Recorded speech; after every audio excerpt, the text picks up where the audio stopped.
Agora, então, a gente discute as afirmações do presidente da Câmara, Rodrigo Maia. Na última semana, ele disse que a reforma trabalhista proposta pelo governo federal deve ser aprofundada pelo Congresso. Ele afirmou que juízes do trabalho tomam decisões irresponsáveis e chegou até mesmo a dizer que a Justiça do Trabalho não precisava existir. Essa polêmica é o nosso assunto, então, com o desembargador do Trabalho do Tribunal Regional da 4ª Região, Emílio Papaleuzinho, e o gestor financeiro do Instituto de Estudos Empresariais, Pedro de Césaro. Boa tarde, boa noite quase já. Sejam bem-vindos ao Conexão RS. Obrigado. Desembargador, eu vou começar com o senhor, né? E a gente discute aqui, então, no que diz respeito ao direito, a gente entende que a Justiça do Trabalho ela faz parte daquele direito híbrido em que o Estado intervém em uma negociação, né, entre dois entes privados para trazer um equilíbrio para essa negociação. O que seria o país sem a Justiça do Trabalho? Então, boa noite aos telespectadores, boa noite a ti, Guilherme, boa noite ao doutor de Césaro. A Justiça do Trabalho, ela constitui um fator de equilíbrio social há muitos anos. Nós temos na nossa legislação concebida a Justiça do Trabalho desde a década de 40, na era Vargas. Ou seja, o país veio de um modelo escravagista, onde muito fácil e muito latente a exploração do trabalhador, né, por aqueles que detinham os meios de produção, e a Justiça do Trabalho veio como uma espécie de freio a esta prática, de maneira a tornar essas relações um pouco mais equilibradas. Nós vivemos um país de terceiro mundo, onde as relações entre capital e trabalho sabidamente são desiguais, e penso, respondendo objetivamente a tua pergunta, que se nós não tivéssemos a Justiça do Trabalho hoje, nós teríamos um caos ainda mais aprofundado no país. Pedro, tu acha que o país tem como sobreviver sem a Justiça do Trabalho? Bom, primeiramente, também uma boa noite, desembargador Gustavo, obrigado pelo convite. Eu queria só, primeiramente, até falar um ponto que até conversamos, a respeito do Instituto do IE, que a gente vai fazer o Fórum da Liberdade no mês que vem, no dia 10 e 11. Então, já é um fórum aí, reconhecidamente, um dos maiores da América Latina. Então, eu quero convidar aí a todos aí para a PUC no mês que vem, para estar presente nesse nosso evento aí. Bom, a respeito da Justiça do Trabalho, eu acho que sim, né? Eu acho que nós conseguiríamos sim viver sem a Justiça do Trabalho. O desembargador falou muito bem no sentido da criação, né, do nascimento, vamos dizer assim, tanto da Justiça do Trabalho como da CLT, na década de 40. Ao meu ver, essas leis, essas regras estão desatualizadas. Tá? Acho que o mundo passou por uma globalização, por uma mudança tremenda desde aquela época, isso é 80 anos atrás. Eu acho que não há nenhum país no mundo, nenhuma democracia, né, que até é o próprio nosso tema no Fórum da Liberdade, que viva sem a justiça. Então, eu acho que isso não é o que a gente está discutindo aqui, eu acho que não é o que ninguém discute, até muito propriamente o que o Rodrigo Maia comentou. Mas nós temos um tribunal de exceção, que é, hipoteticamente, a Justiça do Trabalho, é sabidamente, hoje em dia, algo prejudicial. Tá? Acho que a Justiça Comum poderia muito bem suprir essa necessidade e faz o seu trabalho muito bem, mas nós temos um tribunal específico para isso, com regras que, infelizmente, a CLT estão completamente defasadas, desatualizadas, acabam sim prejudicando o nosso país. Vou inverter a lógica, então, vou começar contigo, Pedro, para o desembargador complementar. Porque o Rodrigo Maia, presidente da Câmara, ele faz justamente uma crítica a essas leis trabalhistas e a rigidez nessa relação. Quais pontos específicos vocês acreditam que precisam ser alterados? Bom, no aspecto da legislação do trabalho, eu acho que muita coisa tem que ser alterado, como praticamente tudo, sendo bem sincero, na minha opinião. É só nós vermos nos principais países do mundo, como os Estados Unidos, como a Inglaterra, são países que têm leis trabalhistas mínimas, né? Então, não é à toa que cubanos, mexicanos fogem, emigram de países que têm leis trabalhistas rígidas, como é o México, como é outros, Espanha e Portugal, e migram para a Inglaterra e migram para os Estados Unidos. Então, hoje, a relação de trabalho ela não tem que ser um ente dominado pelo Estado, e sim a relação de trabalho tem que ser entre o empregado e empregador. Né? Caso haja algum disparate, alguma arbitragem, isso pode ser resolvido tanto na Justiça Comum, como propriamente até no Comitê de Arbitragem, como é resolvido em vários outros lugares do mundo. Então, essa padronização dos contratos, isso é muito difícil hoje em dia num mundo como o nosso, né? Então, voltando ao que eu comentei antes, tu imagina, nós estamos utilizando uma regra criada 80 anos atrás. Hoje as pessoas têm uma empresa aqui no Brasil e empregados nos Estados Unidos, na China, na Índia. Então, o mundo é completamente globalizado. Se as regras num país como o Brasil estão muito difíceis, estão penalizando a empresa, ela simplesmente vai pegar e vai levar os seus funcionários para outro lugar, com regras mais frágeis, né? mais fáceis, de serem realizados. Então, infelizmente, essas regras, essa dureza das regras, essa impessoalidade acabam prejudicando justamente a economia nesse sentido, né? Desembargador. Eu me permito discordar. Primeiro, essas declarações do deputado Rodrigo Maia, para que a gente possa emitir opinião sobre alguma coisa, em primeiro lugar, nós temos que ser do meio. Eu não posso emitir uma opinião aqui sobre câmeras de TV, linha de produção, sistemática do programa de televisão, porque não conheço. O deputado Rodrigo Maia é um economista. Então, ele não tem estatura de formação para se manifestar sobre o tema e da forma irresponsável com que fez, e também ele não tem estatura moral para fazer isso. É um homem que, todos sabem, é investigado e já com um inquérito concluído pela Polícia Federal na Lava Jato, cujo codinome é Botafogo, recebedor de propinas, e, enfim, então não tem estatura moral para se dirigir da maneira irresponsável com que fez ao povo brasileiro. Este é um aspecto. A outra questão é a seguinte: nós não temos uma coisa a se falar em aperfeiçoamento da legislação trabalhista. Isso é um ponto que eu respeito e estou disposto a discutir. Sim. Agora, falar-se na extinção pura e simples da Justiça do Trabalho ao argumento de que se trata de um tribunal de exceção, por favor. Isso não está correto, porque a tendência do direito hoje é a especialização. Nós temos advocacia tributária, nós temos advocacia trabalhista, e quem está no meio jurídico sabe que quem advoga na Justiça do Trabalho, se especializa na Justiça do Trabalho, não advoga na Justiça Tributária. Escritórios que são estruturados nessas áreas têm departamentos específicos. Então, esta questão de que a Justiça do Trabalho deva ser extinta por uma questão de especialização, de um tribunal de exceção, me parece absolutamente desarrazoada. O que nós temos que fazer é dar cultura, dar educação para o trabalho e fazer leis que sejam passíveis de cumprimento. Apenas para que vocês tenham um dado, 54% das ações trabalhistas que são ajuizadas hoje, pelo menos aqui no nosso Tribunal Regional do Trabalho, aqui entendido como varas do trabalho, sim, dizem respeito a parcelas rescisórias. Ou seja, são parcelas que são devidas pela ruptura do contrato de trabalho e que não são pagas pelo empregador. Aqui eu não vou falar de coisas pontuais, tem o mau empregador, tem o mau trabalhador, mas, na média, nós temos um descumprimento de direitos básicos dos trabalhadores e que só são preservados através de uma ação judicial. Não se iludam com acordos que são feitos fora da Justiça do Trabalho, eles não têm eficácia. Não se iludam com negociações que são feitas com sindicatos que não possuem representatividade suficiente dos trabalhadores. Isso não vai resolver o problema. E mais um dado importante: o juiz do trabalho, ele não faz as leis, ele aplica a lei. Então vamos nos queixar aos nossos congressistas. Se nós fizermos uma pesquisa aqui, talvez nenhum de nós se lembre em que deputado federal votou. Essas pessoas e a classe política, diga-se de passagem, esta sim está padecendo de uma reforma completa, né? Lava Jato deveria ser lavar a jato e enxaguar a jato, né? Está se desviando o foco, desembargador, talvez, do caso da questão política, por exemplo, de uma reforma política? Eu acho que sim. A melhor maneira de se afastar o foco é mais ou menos como o Internacional ontem, quer dizer, sim, ninguém fala hoje sobre as condições do jogo, sobre se o Internacional jogou bem ou não, se fala no erro da arbitragem. É para tirar o foco da discussão. Então é muito fácil chegar na televisão e dizer: não, a Justiça do Trabalho tem que acabar, ela é a mazela de todos os problemas que nós temos. Não, por favor, as coisas irresponsáveis devem ser coibidas. E num país como o nosso, onde a população não tem um esclarecimento suficiente, essas coisas têm vazão e acabam pegando.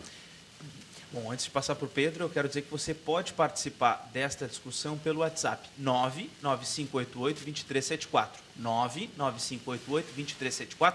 Manda um WhatsApp para a gente que a gente põe na tela aqui e você participa desta discussão. Pedro, ao mesmo tempo em que existem leis trabalhistas, né, rígidas, também para manter o empregado, as empresas pagam impostos altos.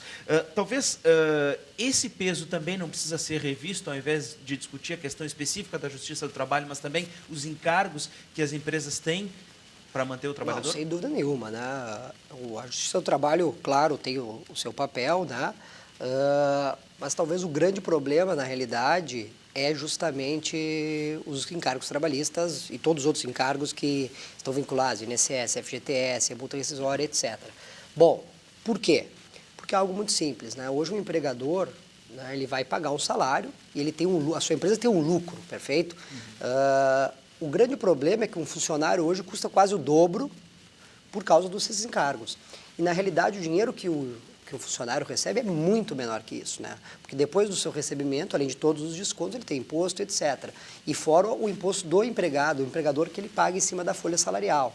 Então, na realidade, o que acaba acontecendo é justamente isso, acaba tendo esse problema de desemprego, muitas vezes até essas demissões, porque o empresário não consegue sustentar esse funcionário. Sim. Essa carga, essa alta carga tributária, ela é inerente, ela existe, é real, é factível, né, e não temos como fugir dela. O que a gente tem é que modificar, né, modificar ela, e talvez drasticamente, justamente para não acontecer o que nós estamos vivendo hoje. Né? Nós estamos vivendo aí com 12 milhões de desempregados aqui do Brasil.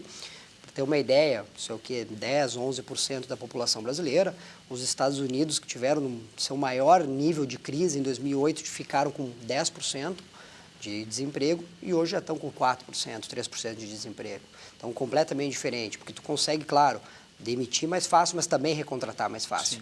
Né? Então, o empresário ele vai perceber essa recontratação logo depois. Por quê? Ele não vai contratar agora, quando ele imagina que a economia vai melhorar. Não, ele vai esperar. Porque justamente existe todo esse prazo. Então, o doutor falou sobre os contratos de trabalho. Como é que ele vai permanecer com um contrato longo com o funcionário se ele não sabe quais são as regras que vão acontecer? Né? Deixa eu aproveitar esse gancho para perguntar para o desembargador se a gente pode, e eu creio que não, mas né, o senhor nos responde, desembargador, reduzir o peso da lei trabalhista à questão do aumento do desemprego. Será que é só isso que está causando o desemprego no país, desembargador? Acho que não. O doutor de César falou bem, nós temos uma carga tributária que acaba pesando no bolso do empresário, ou seja, empreender hoje no Brasil é algo muito difícil, mas a questão não está exatamente... o empresário tem os meios de produção, ele se estabelece e deseja produzir e empreender. Ele tem que contar com uma massa trabalhadora para fazer frente às suas necessidades de produção. Ele deve contratar. Agora, nós temos um sistema de, por exemplo, 13º salário. O 13º salário, que vem desde a década de 60, é talvez a confissão maior que nós temos de que 12 remunerações ao ano são insuficientes. Então, eu não sei se é por aí. A questão do fundo de garantia. O fundo de garantia é 8,5% da folha sobre o salário, ou remuneração do empregado. Ora, nós tínhamos antes da década de 60 um sistema de plena estabilidade, ou seja, depois de 10 anos de em casa, o trabalhador não podia mais ser demitido, senão através de um procedimento de falta grave na Justiça do Trabalho. Por isso que a lei do Fundo de Garantia veio para abrir o capital estrangeiro para o país. Passou a ser mais barato demitir empregados depois da década de 60, através do Fundo de Garantia, que é o dinheiro do trabalhador.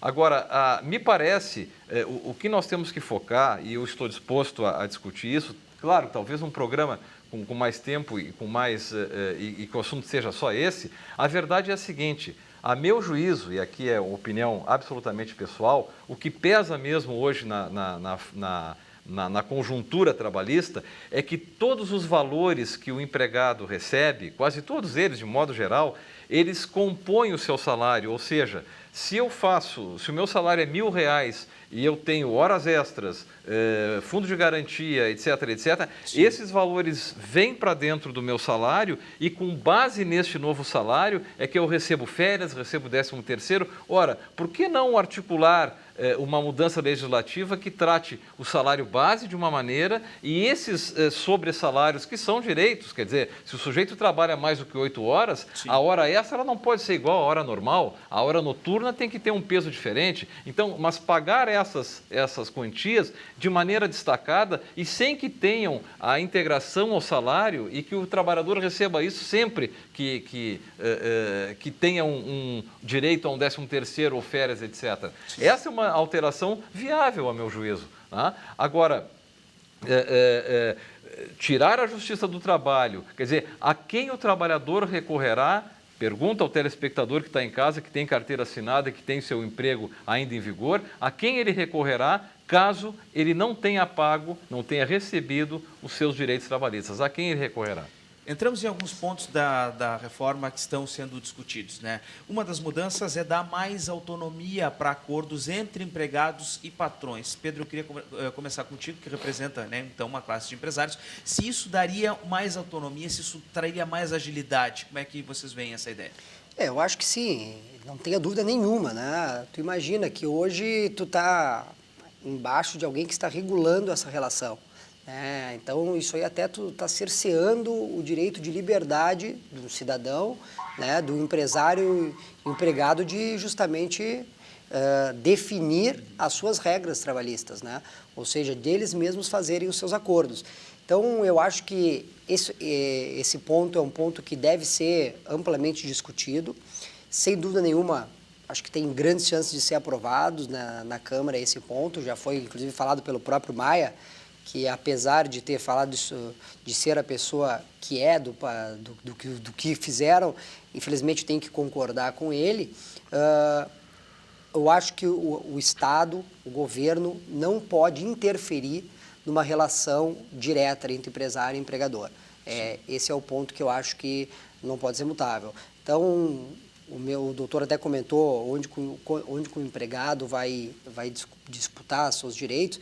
Eu acho que vai na justiça, não tenho dúvida nenhuma. Não sei se talvez a solução é ter uma justiça especializada. Eu não sou advogado, eu venho do lado do empresário, presto consultoria para as empresas, onde eu emprego pessoas. Sim. Então, hoje eu vejo a dificuldade que é empreender. O doutor falou isso também com muita clareza. A dificuldade que é empreender, o custo que é empreender, né? Então, infelizmente, os outros custos, a facilidade que é também de uma pessoa entrar com um processo na justiça, né? O aspecto das custas, não tem Sim. custas. Então, isso, óbvio, facilita, né? Tu libera o ônus da prova para o empregador, então acaba que tudo isso embute no próprio salário, né? A gente já está no finalzinho. Antes de passar para o senhor desembargador, só um comentário aqui do Leandro Maciel, nosso telespectador. Ele diz o seguinte: é lamentável a declaração do senhor Maia, estão querendo destruir o pouco que protege o trabalhador brasileiro, não adianta comparar o Brasil com países de primeiro mundo. Desembargador, então, a sua conclusão, o senhor acha que essa negociação mais direta entre o trabalhador e o empregado pode facilitar ou não precisa da intermediação? Eu acredito que esta é uma via, mas por si só, repito, a Justiça do Trabalho é a justiça dos desempregados, não é à toa. Se vocês perguntarem aqui, olha, a Justiça do Trabalho ela tem uma tendência pró-empregado, ela acaba tendo porque a legislação é protetiva do trabalhador, é um princípio da tutela que se tem. Agora, eu acredito na negociação coletiva como um instrumento capaz de superar as dificuldades, desde que os trabalhadores estejam legitimamente representados pelos seus sindicatos. Sim. Não adianta nós termos um sindicato que não tenha representatividade e negocia com o sindicato patronal e as coisas são colocadas, como se diz, goela abaixo, né? Então, eu acredito que se está se falando na prevalência do negociado sobre o legislado. Este é um dos temas da reforma. Eu acredito que isso seja uma das saídas, mas desde que se tenha muito cuidado para que as negociações não sejam um alçapão para o trabalhador. Temos 2 minutinhos, então vou bem rapidinho fazer a última pergunta. A outra questão é a mudança, é uma flexibilização da jornada. Ficariam o tempo das 44 horas, mais 4 extras, mas elas poderiam ser feitas em menos dias e deixar um dia de folga. Como é que o senhor vê essa proposta, desembargador? Eu acho tudo que vier em prol das categorias e que alivie a folha de pagamento dos empresários, eu aplaudo, né? Eu só fiquei muito muito triste com essa declaração do deputado, porque isto contagiou e as redes sociais, como se diz aí na gíria, bombaram, né? Porque, sim, é a panaceia de todos os males, vamos acabar com a justiça do trabalho. Não, só um pouquinho. Isso foi uma declaração absolutamente irresponsável. Obrigado. Pedro. Olha, eu acho que esse ponto é mais um do que também a gente comentou. Eu acho que, tu imagina se um ente lá em Brasília, né, vai definir o que um trabalhador em Porto Alegre, ou em Recife, ou em Manaus vai trabalhar. É diferente, né? Tem gente que precisa trabalhar 44, 48, 40, não interessa, de manhã, de tarde, de noite. Então, eu acho que o negociado entre as partes sempre vai ser o comum acordo. Por óbvio, nenhum empregado vai trabalhar num lugar que não tem interesse, só numa escravatura, né? Em algum lugar desse. Então, se os dois chegaram num acordo que deve ser feito dessa forma, é assim que tem que ser feito. Eu não vejo como um ente ter que regular esse tipo de relação, né? Perfeito. Eu agradeço, então, a presença do desembargador Emílio Papaleuzinho, do Tribunal Regional do Trabalho, e do gestor financeiro do Instituto de Estudos Empresariais, Pedro de Césaro. Muito obrigado pela presença de vocês.